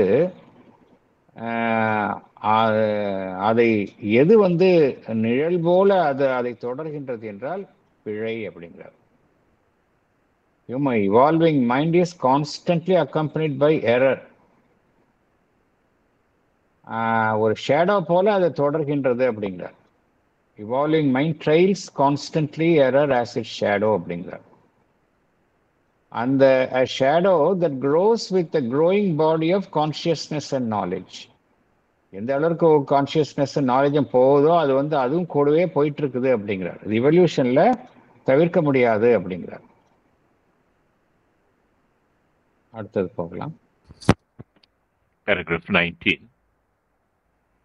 If in the evolution the surface consciousness were always open to the action of intuition, the intervention of error would not be possible. For intuition is an edge of light thrust out by the secret supermind, and an emergent truth consciousness, however limited, yet sure in its action, would be the consequence. Instinct, if it had to form, would be plastic to the intuition and adapt itself freely to evolutionary change and the change of inner or environing circumstance. Intelligence, if it had to form, would be subservient to intuition and would be its accurate mental expression. Its brilliancy would perhaps be modulated to suit a diminished action serving as a minor, not as it is now, a major function and movement, but it would not be erratic by deviation, would not by its parts of obscurity sink into the false or fallible. In the evolutionary process, if the surface consciousness were always open to the action of intuition, the intervention of error would not be possible, because intuition is an edge of light thrust out by the secret supermind. An emergent truth consciousness, however limited, yet sure in its action, would be the result. Instinct, if it had to form, would be plastic to the intuition. It would adapt itself freely to evolutionary change and the change of inner and environing circumstance. Intelligence, if it had to form, would be subservient to intuition. It would be its accurate mental expression. Its brilliancy would not serve as a major function and movement as it is now. It would perhaps be modulated to suit a diminished action serving as a minor. But it would not be erratic by deviation. It would not sink into the false or fallible by its parts of obscurity. இப்போ ஒரு கேள்வி கேட்கலாம், இது ஏன் நடக்கணும்? Animals கிட்ட இருக்கிற மாதிரியே நமக்கும் வந்து நம்முடைய சர்ஃபேஸ் கான்ஷியஸ்னஸ் மேற்புற உணர்வு நிலையினுடைய இடையூறு இல்லாமலேயே வெறும் இன்ட்யூஷன் படியும் இன்ஸ்டிங்க்ட் அண்ட் இன்ட்யூஷன் படியே செயல்படலாமே. எதனால வந்து நம் மனிதன் கிட்ட வந்தப்புறம் அந்த சர்ஃபேஸ் மேற்புற உணர்வு நிலை வந்து அதனுடைய குறுக்கீடு காணப்படுகின்றது. அதனால வந்து இன்ட்யூஷன் அண்ட் இன்ஸ்டிங்க்ட் வந்து செயல்படாமல் போகின்றது. இப்படி இருக்கலாமே அப்படிங்கிற ஒரு கேள்வி கேட்கலாம். பரிணாமத்தில் பார்க்கும் பொழுது மைண்ட் அப்படிங்கிற ஒரு அம்சம் வந்து தேவைப்படுகின்றது. மைண்டினுடைய விலங்குகளாக இருக்கிற வரைக்கும் no doubt intuition and instinct செயல்படுகின்றது. ஆனால் அதெல்லாம் ஒரு லிமிட்ல தானே செயல்படுது. எல்லாமே வந்து ஒரு எல்லைக்குட்பட்ட நிலையில தான் செயல்படுகின்றது. அதோடைய ரேஞ்ச் அண்ட் கெப்பாசிட்டி லிமிட்டட். இந்த ரேஞ்ச் அண்ட் கெப்பாசிட்டி இன்க்ரீஸ் பண்ணணும் அப்படின்னா என்ன செய்யணும்? மைண்ட் அப்படிங்கிற ஒரு பிரின்சிபிள் வரணும். மைண்ட் அப்படிங்கிற பிரின்சிபிளே வரலை அப்படின்னா வச்சுருந்தோம்னா நம்ம விலங்குகளாக இருந்திருப்போம். நம்ம பியூர்லி இன்ஸ்டிங்டிவாக தான் செயல்படுவோம். ஆனால் நம்மளுடைய ரேஞ்ச் அண்ட் கெப்பாசிட்டி ரொம்ப லிமிட்டடாக இருக்கும். பரிணாமத்தில் இந்த உலகத்தில் வந்து அப்படியே அந்த தேக்க நிலையில் இருந்துருவோம். மைண்ட் அப்படிங்கிற ஒரு பிரின்சிபிள் ஒரு விதி செயல்பட ஆரம்பித்த பிறகுதான் நம்மளுடைய ரேஞ்ச் அண்ட் கெப்பாசிட்டி வந்து அதிகமாக இருக்கு. ஸோ அதை மறுக்க முடியாது. அதே சமயம் நம்மளுடைய சர்ஃபேஸ் கான்ஷியஸ்னஸ் மேற்புற உணர்வு நிலை வந்து என்ன செய்கின்றது? இன்ட்யூஷன் அதை வந்து பூரணமாக செயல்படுவதற்கு தடையாக இருக்கின்றது. அதையும் பார்க்குறோம். அதற்கு பதிலாக ஒரு ஹைப்போதெட்டிக்கலாக பகவான் சொல்றார், சர்ஃபேஸ் கான்ஷியஸ்னஸ் வந்து எப்பொழுதுமே இன்ட்யூஷன்லேயே செயல்படுது அப்படிங்கிற ஒரு நிலை இருந்தால் என்ன எப்படி இருக்கும்? அங்கே பிழையே இருக்காது. ஏன்னா இன்ட்யூஷன் வந்து பியூர்லி இன்ட்யூஷன் வந்து எங்கிருந்து வருது? இன்ட்யூஷனுடைய சோர்ஸ் என்னன்னு பார்த்தோம் அப்படின்னா அது வந்து அதோடைய சோர்ஸ் வந்து ஹையஸ்ட் சோர்ஸ் சூப்பர் மைண்ட். அதனால தான் என்ன சொல்றார் பகவான், என்ன சொல்றார் அப்படின்னா எல்லா நிலையிலும் சூப்பர் மைண்ட் இருக்கு அப்படிங்கிறார். சூப்பர் மைண்டினுடைய செயல்பாடு எல்லா நிலையிலும் இருக்கு. ஒரு பாக்டீரியா ஏன் இப்படி செயல்படுது அப்படின்னா அதுல ஒரு சூப்பர் மைண்ட் இருக்கு. அதுக்கு வந்து இன்ஸ்டிங்க்ட் ஒரு புழுவில் வந்து சூப்பர் மைண்ட் இருக்குது. ஆனால் வெளிப்பட்டு செயல்படலை. அது வந்து இன்ஸ்டிங்க்டிவா ரொம்ப ருடிமெண்ட்ரி ஸ்டேஜில் அது வந்து செயல்பட்டு கொண்டிருக்கின்றது. இந்த சூப்பர் மைண்டு தான் வந்து இன்ட்யூஷனுடைய சோர்ஸாக இருக்கு. சூப்பர் மைண்ட் இன்ட்யூஷன் அப்படிங்கிறது என்ன அப்படின்னா ஒளியினுடைய ஒரு விளிம்பு அப்படிங்கிறார். எதிலிருந்து வெளிப்படும் ஒளியினுடைய விளிம்பு அப்படின்னா சூப்பர் மைண்ட்லேருந்து சீக்ரெட் சூப்பர் மைண்ட். எல்லாத்துலையும் சூப்பர் மைண்ட் இருக்குது. எல்லா நிலைகளிலும் சூப்பர் மைண்ட் என்பது மறைந்து இருக்கின்றது. அது மெல்ல மெல்ல மெல்ல வெளிப்படுகின்றது, அவ்வளோதான். அந்த இன்ஸ்டிங்க்டிவா இன்ட்யூஷன் வந்து எப்பொழுதும் எங்கேருந்து வருது, என்ன இன்ட்யூஷன் என்றால் என்ன அப்படின்னா சூப்பர் மைண்ட்லேருந்து வரக்கூடிய அந்த ஒளியினுடைய ஒரு விளிம்பு தான் அப்படிங்கிறார். Intuition is an edge of light thrust out by the secret super mind அப்படிங்கிறார். சர்ஃபேஸ் கான்சியஸ்னஸ் மாத்திரம் நம்ம பியோர்லி இன்ட்யூஷன்ல செயல்பட்டுச்சு அப்படின்னா நம்ம எதன் அடிப்படையில் செயல்படுவோம்? எல்லாமே அந்த இன்ட்யூட்டிவ் லைட் சூப்பர் மைண்டினுடைய ஒளியில தான் செயல்படுவோம். ட்ரூத் கான்சியஸ்னஸ்ல தான் செயல்படுவோம். ஆனால் அது மாதிரி செயல்படலை. ஏன்னா இந்த இன்ஸ்டிங்க்டும் அதே போல இன்ஸ்டிங்க்டை பற்றி சொல்றார். இன்ஸ்டிங்க்ட் வந்து பியோர்லி இன்ஸ்டிங்க்டிவாக இல்லாமல் அதுவும் இன்ட்யூஷனுக்கு ஏற்ற மாதிரி செயல்பட்டுச்சு அப்படின்னா இன்ட்யூஷனுக்கு ஏத்தம் அதுக்கு தகுந்த மாதிரி செயல்பட்டுறது என்றால் அதுவும் ஒரு சிறப்பான முறையில் செயல்படும். எது சரியான இன்ஸ்டிங்க்ட் அப்படின்னா that which is plastic to the intuition. Intuition எப்படி செயல்படுகின்றதோ அதற்கு ஒப்ப செயல்படுவது தான் சரியான இன்ஸ்டிங்க்ட். அதே போல மனிதனுடைய அறிவு அப்படின்னா எப்படி இருக்கு செயல்படணும் அப்படின்னா அதுவும் அந்த இன்ட்யூஷனுக்கு அடிபணிந்து செயல்படணும். சப்சர்வியன்ட் இன்ட்யூஷன், இன்ஸ்டிங்க்ட், இன்டெலிஜென்ஸ் எல்லாம் வந்து எப்படி செயல்படணும்? சுப்பீரியரா எது இருக்கு? இன்ட்யூஷன். அதற்கு அடிபணிந்து செயல்படணும். would be subservient செயல்படணும்.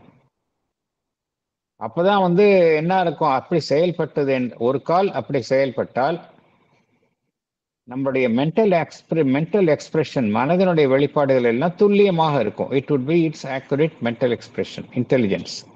அறிவு என்பது துல்லியமாக மனதினுடைய வெளிப்பாடாக இருக்கும். அறிவு வந்து அங்க மேலோங்கி செயல்படாது. அறிவினுடைய பிரகாசம் தான் இப்ப நமக்கு செயல்படுகின்றது.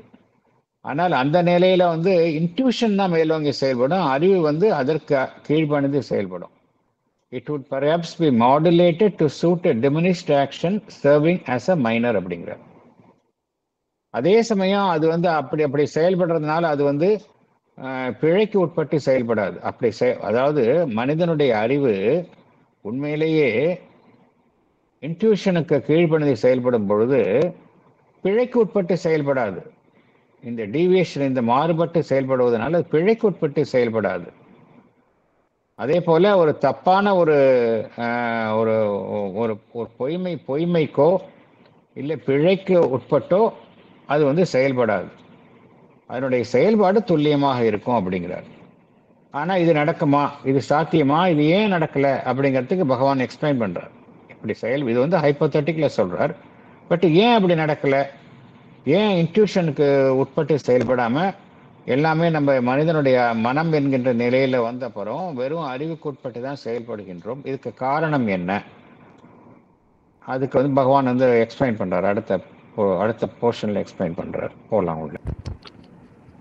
But this could not be, because the hold of inconscience on the matter, the surface substance, in which mind and life have to express themselves, makes the surface consciousness obscure and unresponsive to the light within.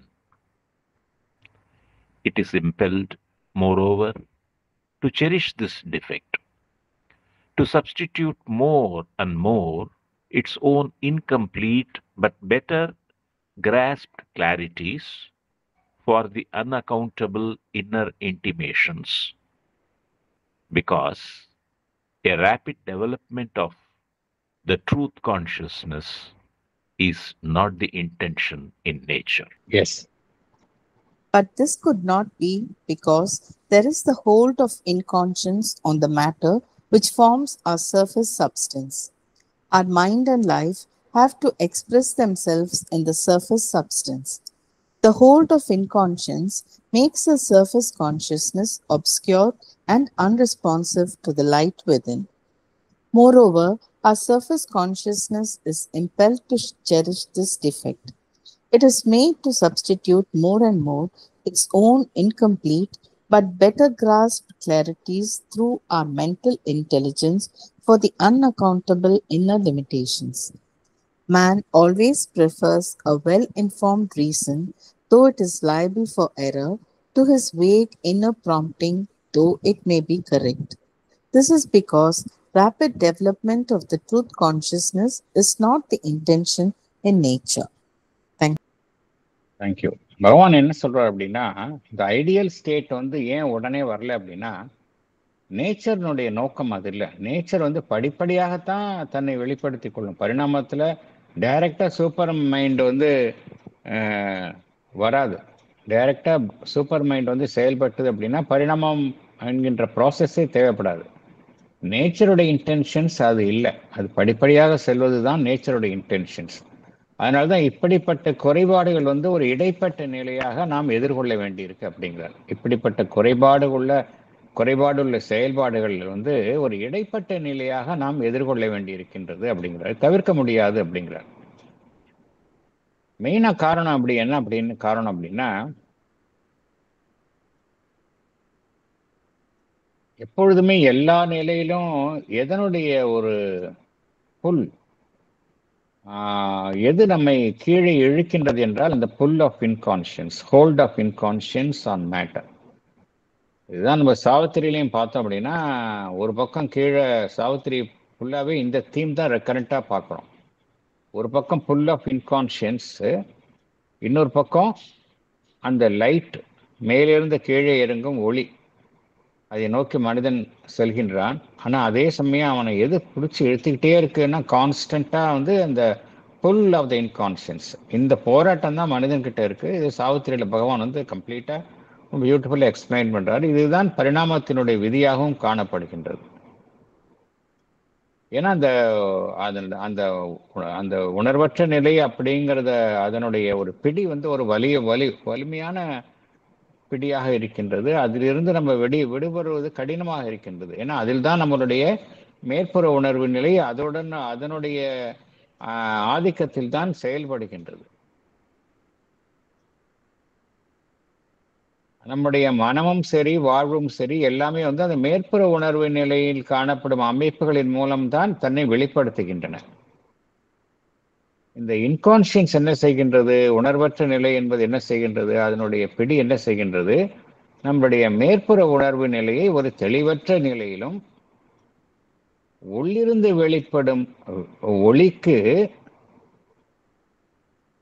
சரியான முறையில் அது ஒரு அதற்கு ஒப்ப உள்ளிருந்து ஒரு ஒளி வருகின்றது. அதற்கு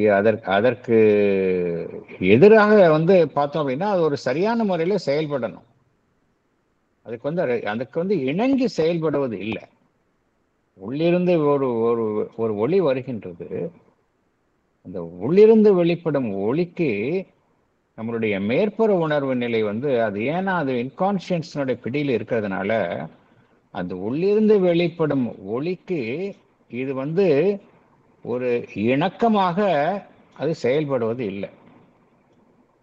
அதுக்கு வந்து எந்த விதமான ஒரு ரெஸ்பான்ஸையும் அது செய்வது இல்லை. அன்ரெஸ்பான்சிவ் டு த லைட் விதின். அதனால தான் நம்மளால் வந்து அந்த இன்ட்யூட்டிவ் நாலேஜ் வந்து நமக்கு வந்து அதனுடைய செயல்பாடு நாம் தடை செய்கின்றோம். மேற்புற உணர்வு நிலையிலேயே நாம் இருந்து அதிலேயே நாம் தங்கிவிட விரும்புகின்றோம். அதிலிருந்து வெளியே வரத்துக்கு நம்ம விரும்புவது இல்லை. அந்த ஒரு குறையாக இருந்தாலும் கூட அந்த குறையை நாம் போற்றி வளர்க்கின்றோமே ஒழிய அதிலிருந்து வெளியே வருவதற்கு நாம் முயற்சி செய்வது இல்லை.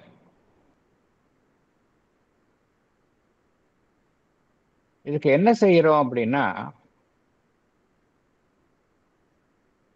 நம்முடைய மனிதனுக்கு மனிதன் எதை நம்புகின்றான் என்றால் அவனுடைய மென்டல் இன்டெலிஜென்ஸ், அதைத்தான் அவன் நம்புகின்றான். அதுக்கு நிறைய சோர்சஸ்ல அவனுக்கு மனிதனுக்கு அறிவு என்பது கிட்டுகின்றது.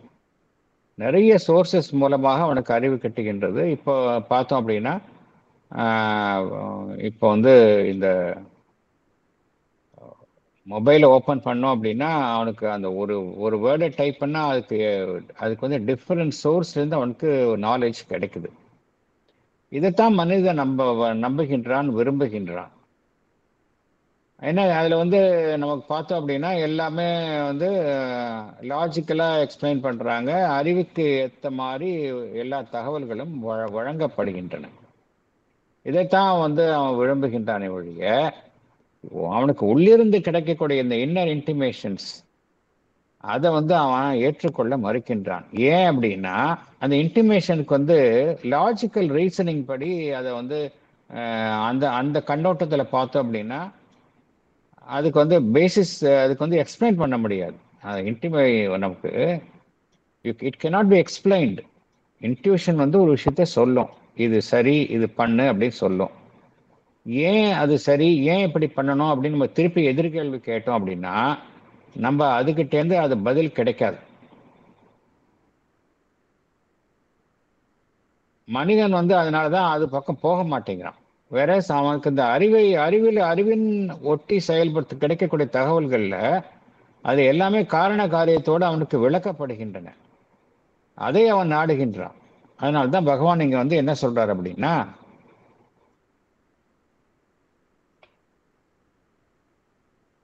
இட் இஸ் அதாவது சர்ஃபேஸ் கான்சியஸ்னஸ் பத்தி சொல்லும்போது பகவான் சொல்றார், it is impelled moreover to cherish this defect. Surface consciousness உண்மையான ஒளிக்கு இணங்க மறுக்கின்றது. இந்த குறையை அது போற்றி பாதுகாக்கின்றது. It is impelled moreover to cherish this defect. அப்புறம் அது என்ன செய்யுது? to substitute more and more its own incomplete but better grasped clarities. அதுதான் மேலும் மேலும் நம்ம அறிவின் துணை கொண்டு வெவ்வேறு சாதனங்கள் மூலமா நம்ம அறிவை பெருக்கிக் கொள்கின்றோம். ஒரு விஷயத்தை குறித்து அறிந்து கொள்கின்றோம். Better grasped clarities. ஏன்னா அது கிளாரிட்டி இருக்கு. வெளியிலேருந்து படிக்கக்கூடிய விஷயங்களுக்கு கிளாரிட்டியோட படிக்கிறோம். அதை நம்ம சப்ஸ்டியூட் பண்றோம். எதுக்கு சப்ஸ்டியூட் பண்றோம்? For the unaccountable inner intimations. அதே சமயம் நமக்கு ஒரு இன்னர் இன்டிமேஷனும் வருது, இன்ட்யூட்டிவா நமக்கு இன்டிமேஷன் வருது. அதுக்கு அது அன்அக்கவுண்டபிளா இருக்கு. அதுக்கு பின்னாடி காரண காரியத்தை நம்மளால புரிந்து கொள்ள முடியல. அதனால என்ன செய்யறோம்? அதை ஒதுக்கி தள்ளிவிட்டு காரண காரியத்தோடு புரிந்து கிடைக்கும் நம்ம அறிவை கொண்டு செயல்படும் தகவல்களை நாம் இதற்கு பதிலாக அதை ஏற்றுக்கொள்கின்றோம் அப்படிங்கிறார். இது ஏன் அப்படின்னா அது இன்கான்சியன்ஸ் அதனுடைய பிடியில் இருக்கிறதுனால தான் எப்படி செயல்படுறோம். எதனால் அந்த பிடி நம்ம பிடித்து அந்த நிலையில செயல்பட வைக்கின்றது என்றால் இயற்கையினுடைய நோக்கம் என்னவாக இருக்கின்றது என்றால் ரேப்பிடா அந்த ட்ரூத் கான்சியஸ்னஸ் சூப்பர் மைண்டினுடைய செயல்பாடு ரேப்பிடா செயல்படணும் அப்படின்னு அது விரும்பல. அதனுடைய நேச்சருடைய இன்டென்ஷன் எப்படின்னா ஸ்லோ. அது பரிணாமத்தில் கிராஜுவலா ஸ்டெப் பை ஸ்டெப் தான் வரணும்னு விரும்புது. அட் ஒன்ஸ் அந்த நம்மளுடைய சர்ஃபேஸ் சப்ஸ்டன்ஸ் சர்ஃபேஸ் கான்சியஸ்னஸ் கம்ப்ளீட்டா இன்ட்யூட்டிவ் பேசிஸ்ல செயல்படணும் அப்படிங்கிறது அது விரும்பல அப்படிங்கிறார். Rapid development of the truth consciousness is not the intention of in nature அப்படிங்கிறார். இயற்கையில் கிடையாது அப்படிங்கிறாரு.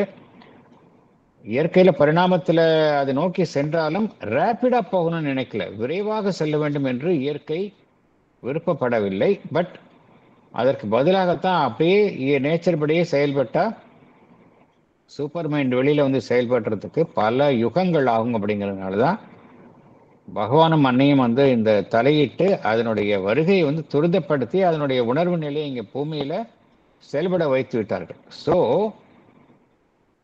நேச்சருடைய அதனுடைய செயல்பாட்டை அது ஒரு துரிதப்படுத்தும் செயலாகத்தான் இவர்களுடைய யோகம் அமைந்தது. இந்த பூர்ண யோகத்தில் அதுதான் ஸ்பெஷாலிட்டி.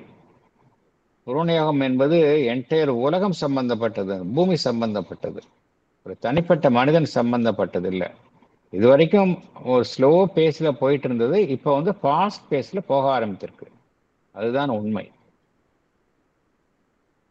அடுத்தது போகலாம். For the method chosen by her is a slow and difficult evolution of inconscience, developing into ignorance, and ignorance forming itself into a mixed, modified, and partial knowledge before it can be ready for transformation into a higher truth consciousness and truth knowledge. Our imperfect mental intelligence is a necessary stage of transition before this higher transformation can be made possible.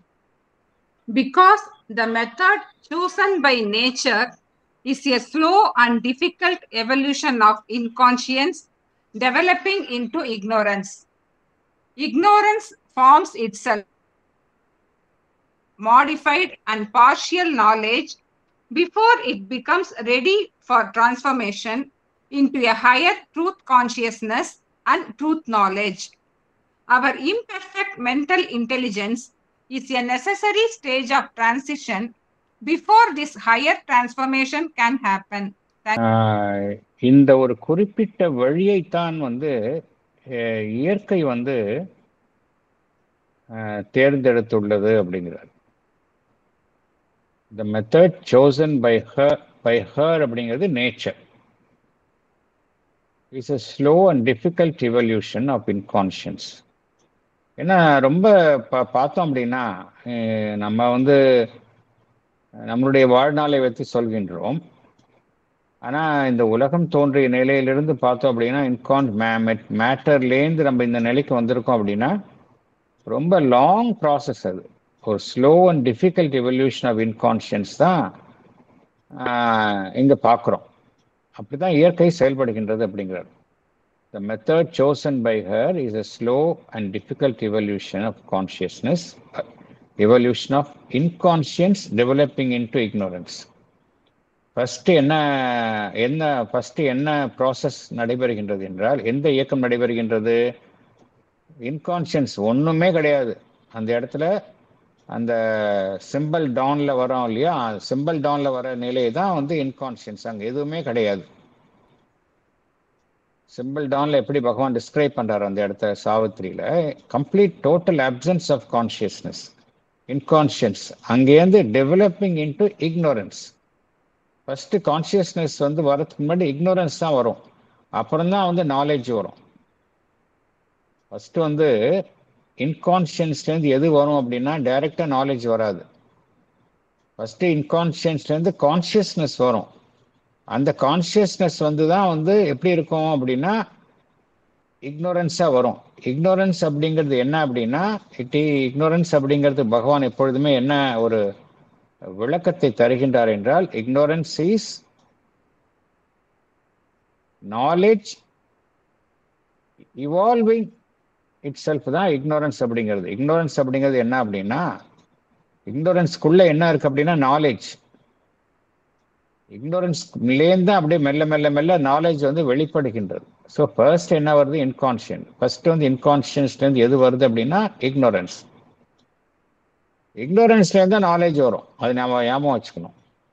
இன்கான்ஷியன்ஸ்லேருந்து டைரெக்டாக knowledge வர்றது இல்லை. இந்த ப்ராசஸில் இன்கான்ஷியஸ்லேருந்து first consciousness வரும்.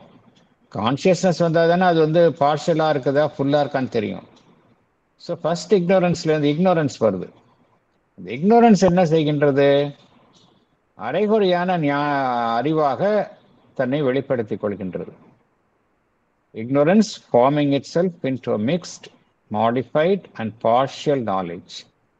இது அடுத்த stage. இதுக்கு அடுத்த ஸ்டேஜ் என்ன? Complete knowledge. Before it can be ready for transformation into a higher truth consciousness, truth knowledge. Truth consciousness அப்படிங்கிறது தான் complete knowledge. Supramental knowledge தான் complete knowledge. ஸோ இந்த ஸ்டேஜ் வந்து பகவான் டிஸ்கிரைப் பண்ணுறார். ஃபஸ்ட்டு இன்கான்ஷியன்ஸ், அதுக்கு அடுத்தது இக்னோரன்ஸ், அதுக்கு அடுத்தது வந்து பார்ஷியல் ஆர் இன்கம்ப்ளீட் நாலேஜ். அதுக்கப்புறம் complete knowledge or supermental knowledge or truth consciousness. இந்த ப்ராசஸில் தான் இயற்கை செயல்படுது அப்படிங்கிற. நீங்கள் வந்து அதை வந்து திடீர்னு டைரெக்டாக வந்து இக்னோரன்ஸ்லேருந்து நீங்கள் வந்து சூப்பர் மைண்டுக்கு போக வைக்க முடியாது அப்படிங்கிறார். அதனால என்ன சொல்றாரு அப்படின்னா, நம்ம எப்படி இருக்கிறோம், நம்ம இம்பர்ஃபெக்ட் மென்டல் இன்டெலிஜென்ஸ்ல இருக்கிறோம். மனுஷன் எப்படி இருக்கிறான் அப்படின்னா, ஒரு முழுமை இல்லாத பூரணம் இல்லாத அறிவை கொண்டு செயல்படும் மனம், இந்த நிலையில தான் மனிதன் இருக்கின்றான். இது வந்து it is a necessary stage of transition அப்படிங்கிறார். இந்த மாற்றத்துல தவிர்க்க முடியாத ஒரு நிலை அப்படிங்கிறார். It is a necessary stage of transition. Before this higher transformation can be made possible. Supramental transformation வரத்துக்கு முன்னாடி இந்த இடைப்பட்ட இது வந்து ஒரு தவிர்க்க முடியாத ஒரு அமைப்பாக நிலையாக காணப்படுகின்றது. மனிதன் இப்ப இருக்கக்கூடிய நிலை வந்து it is a transitional stage. இதை கடந்து மனிதன் செல்வான் அப்படிங்கிறது தான் பகவானினுடைய அடிப்படை. பகவான் கூறக்கூடிய உண்மை, ஆன்மீக உண்மை அதுதான். அதை வந்து நம்ம எதுவுமே இன்டர்ஃபியர் பண்ணாமல் விட்டால், அதன் போக்குக்கே விட்டு விட்டால் நடக்கும். ஆனால் பல யுகங்கள் ஆகும். அதற்கு பதிலாக நம்ம வந்து அந்த யோகத்தின் மூலமாக நம்மளால் துரிதப்படுத்த முடியும். அதனால தான் பகவான் வந்து அந்த சுப்ரமெண்டல் லைட்டை வந்து மேலேருந்து கீழே பகவான் மண்ணையும் கொண்டு வந்து இந்த புவியினுடைய உணர்வு நிலையில அதை வந்து நிலை கொள்ள செய்தார்கள். அதன் மூலமாக இந்த ப்ராசஸ் வந்து துரிதப்படுத்தப்படும். எந்த அளவுக்கு துரிதப்படுத்தப்படும் அப்படிங்கிறது கூட மனிதனுடைய உணர்வு நிலை, மனிதனுடைய ஏற்பு திறன், இதை பொறுத்து தான் அமையும் அப்படின்னு பகவான் மன்னிமை கூறியுள்ளார்கள். இதற்கு நம்ம எப்படி ஹெல்ப் பண்றது அப்படின்னா, நம்மை போன்று பகவான் ஸ்ரீ அரவிந்தர், ஸ்ரீ அன்னை அவங்களுடைய அந்த அவர்களுக்கு திறவாக இருப்பதன் மூலமாக என்ன நடைபெறும் அப்படின்னா, நம்ம வந்து இந்த மாற்றம் உலகத்துல நிகழ்வதற்கு நாம் எல்லோருமே கருவிகளாக செயல்படுகின்றோம் அப்படிங்கிறாங்க. நமக்கெல்லாம் வந்து ரோல் இருக்கு. நம்ம எல்லாம் ஏதோ படிச்சுட்டு இதை காதுல வாங்கிட்டு நம்மளுடைய சொந்த முயற்சிக்காக மாத்திரம் இல்லை, நம்ம மூலமாக இந்த மாற்றம் நடைபெறுவதற்கு நாம் வந்து எல்லாருமே ஒரு கருவியாக செயல்படுறோம். அந்த எண்ணிக்கை குறைவாக இருந்தாலும் கூட இது மாதிரி இதுதான் அன்னை கோருகின்றார்கள். நீங்கள் எப்படி இதுக்கு சர்வ் பண்ணலாம் அப்படின்னா, பகவான் ஸ்ரீ அரவிந்தர், ஸ்ரீ அன்னை அவர்களுடைய உணர்வு நிலை அவர்களுக்கு திறவாக இருப்பது, பகவானுடைய எழுத்துக்களை நம்ம உள்ள வாங்கி அது அவருடைய ஒளிக்கு நம்ம திறவாக இருப்பதன் மூலம் இந்த ப்ராசஸ் இது வந்து சீக்கிரமாக செயல்படுவதற்கு நாம் எல்லோருமே ஒரு விதத்தில் கருவியாக செயல்பட முடியும் அப்படின்னு தான் மதர் சொல்றாங்க. ஸோ இதுதான் பகவான் சொல்றார். என்ன காரணத்தினால இந்த பிழை அப்படிங்கிறது மனிதனுடைய மனதை ஒட்டி செயல்படும் நிலையில பிழை என்ன காரணத்தினால இருக்கு அப்படிங்கிறதுக்கு பகவான் வந்து கூறக்கூடிய காரணம் இதுதான். ஸோ அடுத்த செஷன்லேருந்து மேற்கொண்டு நம்ம பார்க்கலாம்.